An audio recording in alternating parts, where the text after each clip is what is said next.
मित्रांनो, एकेकाळी बिहार हे राज्य सर्वात सुखी आणि समृद्ध राज्य मानलं जायचं. चीन भारताच्या काळात बिहार राज्याचं खूप मोठा नावलौकिक होतं. पण काळानुसार त्या राज्याची प्रतिष्ठा कमी होत गेली. तिथला जो विकास आहे तो खुंटला आहे. त्याच्यामुळं येणाऱ्या विधानसभा निवडणुका बिहारसाठी खूप महत्त्वाच्या आहे. मित्रांनो, याच बिहार इलेक्शनला धरून आज आपण चर्चा करणार आहोत. त्याची तयारी इलेक्शन कमिशन अर्थात भारतीय निवडणूक आयोगाने सुरू केलेली आहे. त्यांच्या काय अडचणी आहेत, त्यांनी तिथे नवीन जे स्पेशल इंटेन्सिव्ह रिव्हिजन ही मतदार यादी करण्याची नवीन सिस्टीम आणलेली आहे, ती नेमकी काय आहे, त्याच्यावरचा वाद काय आहे. सुप्रीम कोर्टामध्ये अर्थात सर्वोच्च न्यायालयात काही याचिका या अनुषंगाने इलेक्शन कमिशन विरोधात दाखल झालेल्या आहेत. सुप्रीम कोर्टाने त्याच्यावर नुकतीच सुनावणी केली आणि काही महत्त्वाच्या सूचना सुद्धा इलेक्शन कमिशनला दिलेल्या आहेत. या पलीकडे बिहारचं राजकारण सध्या काय उलथापालथ होत आहे, ह्या सगळ्या गोष्टीवर आज आपण चर्चा. तर चला मित्रांनो, असं म्हटलं जाते की ballot is more powerful than bullet. अर्थात बॅलेट पेपर जो मतदानाचा कागद असतो तो कुठल्या बंदुकीच्या बुलेट गोळीपेक्षाही पॉवरफुल असतो. त्याचबरोबर election is for the people. अर्थात निवडणुका ह्या लोकांसाठी असतात. सत्तेत कोण राहावं, जो लोकांच्या हितासाठीचे गोष्टी करेल, लोकांचे प्रश्न सोडवेल आणि विकास साधेल. त्याच्यामुळं लोकशाहीत निवडणुका ह्या सर्वात महत्त्वाच्या मानल्या जातात आणि सर्वात पॉवरफुल मानल्या जातात. कारण इट रिप्रेझेंट द पीपल. अर्थात ह्या लोकांना जबाबदार असतात आणि लोकांमधूनच एक तिथे निवडून जातो जो लोकांसाठी काम करतो. बिहारच्या विधानसभा निवडणुकीत अंदाजे 243 जागा आहेत. हे इलेक्शन ऑक्टोबर-नोव्हेंबर महिन्यात होईल अशी अपेक्षा आहे. मागच्या इलेक्शनला नितीश कुमार यांनी बीजेपी सोबत अलायन्स करून ते सत्तेत आले होते. पण काही कालाने त्यांनी ते अलायन्स ब्रेक केलं, गठबंधन ब्रेक केलं आणि महागठबंधन नावाचं नवीन गठबंधन बनवून ते बीजेपीला सोडून त्यांनी आरजेडी, जेडीयू, काँग्रेस आणि लेफ्ट असा मिळून एक महागठबंधनच्या आधारावर मुख्यमंत्री म्हणून सरकार स्थापन करून ते राज्य करत आहेत. नितीश कुमारांना धडा शिकवण्यासाठी बीजेपीने सुद्धा कंबर कसली आहे. ऑपरेशन सिंधूर नंतर बीजेपी पहिल्यांदा निवडणुकीला सामोरं जात आहे. त्या अनुषंगाने हे इलेक्शन महत्वाचं आहे आणि त्याच्यातून भारताच्या राजकारणात नवीन काही माइलस्टोन सेट होतील अशी अपेक्षा आहे. निवडणूक आयोगाची जबाबदारी वाढलेली आहे. राज्य निवडणूक आयोग त्याच्यावर काम करत आहे, तयारी करत आहे. यातलं सर्वात महत्वाचं म्हणजे स्पेशल इंटेन्सिव्ह रिव्हिजन अर्थात SIR पद्धती. ही काय आहे, तर ही मतदारांच्या याद्या ऍडव्हान्स पद्धतीने अपडेट करण्याचा एक पद्धत राज्य निवडणूक आयोगाने सुरू केलेली आहे. त्याच्यामध्ये जुने वोटर्सना अपडेट करणं, व्हेरीफाय करणं, त्याचबरोबर जे डुप्लिकेट आणि डेड वोटर्स आहे त्यांना यादीतून काढणं, नवीन उमेदवारांना, नवीन मतदारांना त्याच्यामध्ये रजिस्टर करणं, हा त्याच्यातला प्रमुख उद्देश आहे. याच्यामध्ये प्रायमरी फोकस न्यू वोटर्स अर्थात पहिल्यांदा वोटिंग करणारे 18 वर्षावरील मुलं आहेत, मतदार आहेत, त्याचबरोबर महिला आणि जे ऑफरेस सेक्शन आहे, दलित आहेत, त्यांचं सुद्धा अपडेट डाटा करणं हे याच्या मागचं उद्दिष्ट आहे. ही सगळी यादी फर्स्ट ड्राफ्ट त्याचा पब्लिकमध्ये डिस्क्लोज करून त्याच्यानंतर त्याच्यावर क्लेम्स आणि ऑब्जेक्शन घेऊन त्या परत फायनल अपडेट करून सप्टेंबर महिन्यापर्यंत त्यांना फायनल लिस्ट मतदार यादी तयार करून जेणेकरून ऑक्टोबर-नोव्हेंबर महिन्यात बिहारच्या निवडणुका घेण्यात येतील अशा अनुषंगाने प्रयत्न चाललेले आहेत.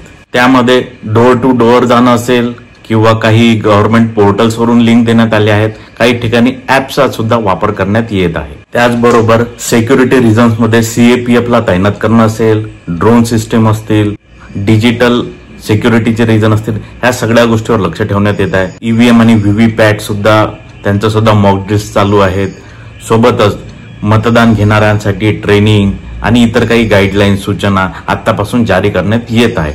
यात महत्वाचं म्हणजे सुप्रीम कोर्टात इलेक्शन कमिशनच्या या स्पेशल इंटेन्सिव्ह रिव्हिजन संदर्भात काही याचिका दाखल झाल्या होत्या. त्या याचिकेनुसार जी सिस्टम राबवण्यात येत आहे त्यामध्ये 11 डॉक्युमेंटचा उल्लेख केला होता, ज्याच्यामध्ये काही डॉक्युमेंट वगळण्यात आली होती, काही ठिकाणी ती लागू करण्यात आली नव्हती. त्यामध्ये आधार कार्ड असेल, वोटर आयडी असेल आणि राशन कार्ड असेल.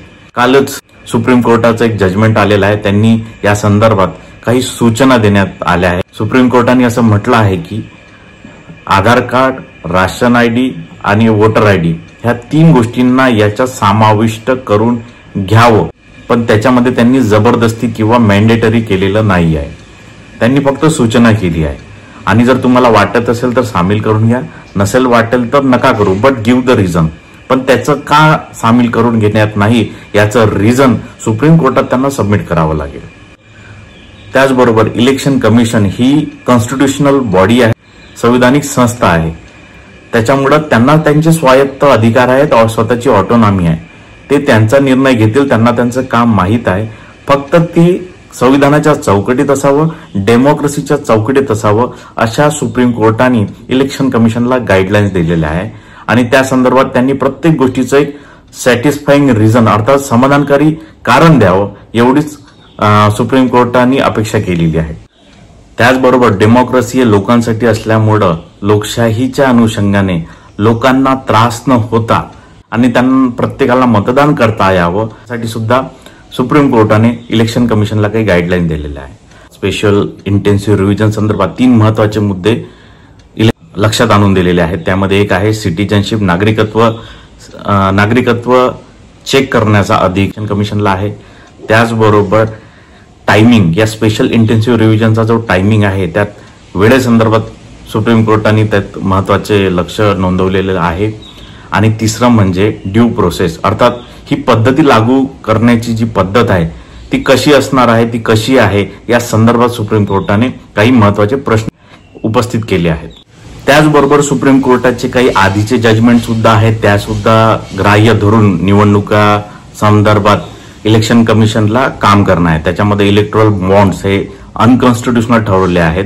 त्या संदर्भात बिहारमध्ये काही ऍक्टिव्हिटी होतात का, त्याचबरोबर जे मतदार आहेत त्यांची डाटा प्रायव्हसी महत्वाची ठेवण्यात आलेली आहे, त्या त्यांना पाळणं आहेत. त्याचबरोबर कुठल्याही उमेदवाराचा क्रिमिनल रेकॉर्ड सुद्धा तपासून बघण्यासाठी आणि election more efficient, free, fair होण्यासाठी आणि ट्रान्सपरन्सी आणण्यासाठी अशा लोकांवर लक्ष सुद्धा ठेवायला सुप्रीम कोर्टाने गाईडलाईन्स दिलेले आहेत. आता बिहारच्या इलेक्शन संदर्भात बोलायचं झालं तर त्यात सर्वात मोठं नाव आहे ते म्हणजे नितीश कुमार, जे सध्याचे महागठबंधनचे मुख्यमंत्री आहेत. त्यांचा राजकीय अनुभव, त्यांचं गव्हर्नन्स मॉडेल या सगळ्या गोष्टी त्यांच्या महत्वाच्या आहेत. सोबत जाती आधारित जनगणना हा त्यांचा एक महत्वाचा मुद्दा आहे आणि त्याच्यामुळं ते हे मुद्दे घेऊन जनतेसमोर उभे आहेत. दुसरी गोष्ट म्हणजे आरजेडी अर्थात लालू प्रसाद यादव यांची पार्टी आणि त्यांचा मुलगा तेजस्वी यादव हा तरुण आहे, त्याचं लोकांमध्ये क्रेज आहे आणि जॉब क्रिएशन सारख्या गोष्टीवर, एम्प्लॉयमेंट, शिक्षण यासारख्या तरुणांच्या गोष्टीवर तो बोलतोय, त्याच्यामुळे तो सुद्धा चर्चेत. त्याचबरोबर बीजेपी जी ऑपरेशन सिंदूर नंतर पहिल्यांदा इलेक्शनला सामोरे जात आहे आणि केंद्रात सत्तेत असलेली पार्टी आहे, ती त्यांचा चेहरा कोण ठेवते मुख्यमंत्री पदासाठी त्या अनुषंगाने सुद्धा इलेक्शन लढले जातील, त्यावर सुद्धा लक्ष असेल. त्याचबरोबर जनसुराज पार्टी अर्थात पॉलिटिकल कन्सल्टंट प्रशांत किशोर हे सुद्धा आपल्या पार्टीसोबत सत्तेत उतरले आहेत. ते नवीन आहेत पण त्यांचा अनुभव राजकीय कारकिर्दीत खूप मोठा आहे. त्याच्या अनुषंगाने ते स्वतःच्या पार्टीचं इलेक्शन कसं लढतात यांच्याकडे सुद्धा लक्ष लागलेलं आहे. दरवर्षीप्रमाणे बिहार राज्यातले महत्वाचे प्रश्न जे आहेत ते आहेत की इन्फ्रास्ट्रक्चर डेव्हलपमेंट असेल, पायाभूत सुविधा, एज्युकेशन, जॉब क्रिएशन. त्याचबरोबर सध्या सर्वात महत्वाचा तिथे गाजत असलेला मुद्दा म्हणजे जातीय आधारित जनगणना, ज्याच्यामध्ये ओबीसी रिझर्वेशन हा सुद्धा मुद्दा आहे. प्राचीन मध्ययुगीन इतिहास पाहता आधुनिक काळात त्यांना विकास हवा आहे, त्यांना जॉब हवे आहेत, त्यांना एज्युकेशन हवं आहे की जेणेकरून बिहार हा पुन्हा सुखी आणि समृद्ध होईल. त्या अनुषंगाने लोकशाहीचा आधार म्हणजे निवडणुका, त्यामुळं बिहारच्या निवडणुका हे बिहारचं भविष्य ठरवतील हे निश्चित.